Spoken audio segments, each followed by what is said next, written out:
Halo Sobat Gede Kopi, di video kali ini admin akan mengupdate informasi smartphone terbaru milik Motorola, yakni Motorola One Fusion.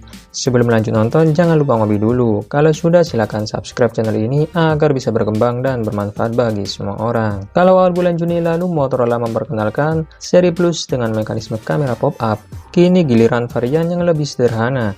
Ya, sesuai namanya, Motorola One Fusion adalah versi standar yang hadir dengan harga lebih terjangkau. Desain secara keseluruhan dibuat serupa, hanya saja bagian depannya tidak neko-neko. Gunakan jenis water drop notch yang bisa dibilang cukup konvensional saat ini. Secara dimensi, layar Motorola One Fusion ini masih sama dengan versi Plusnya. Sama-sama gunakan layar Max Vision 6,5 inci IPS LCD.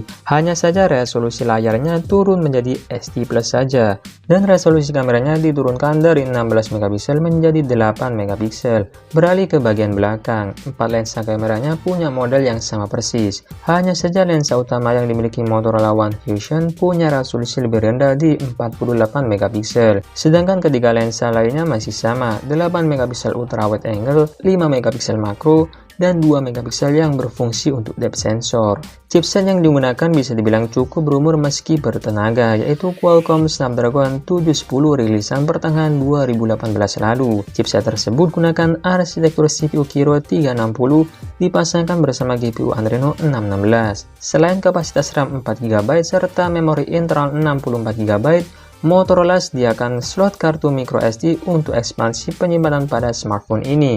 Menjadi smartphone kelas menengah tentu hadir sebuah jack audio 3,5 mm. Dan sama seperti smartphone Motorola lainnya, Motorola One Fusion hadir dengan logo di bodi belakang yang juga berfungsi sebagai sensor sidik jari, plus tombol pintasan untuk menyalakan asisten Google. Sama seperti beberapa seri smartphone Nokia terbaru, Motorola juga menyempatkan baterai berkapasitas lega di 5000 mAh. Namun tidak diketahui kecepatan isi dayanya. Biasanya Motorola sertakan turbo power charge 15 watt di kebanyakan smartphone rilisannya. Hadir dalam dua opsi warna yaitu Emerald Green dan Deep Sapphire Blue.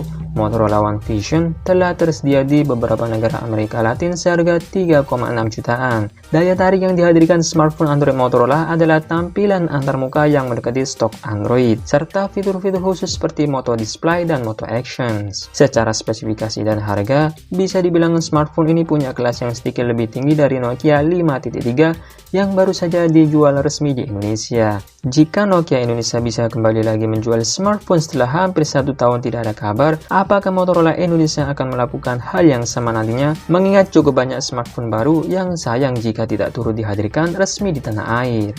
Semoga informasi tadi bisa bermanfaat. Dan seperti biasa, saya admin Gede Kopi pamit undur diri. Sampai ketemu lagi di video menarik berikutnya. Bye!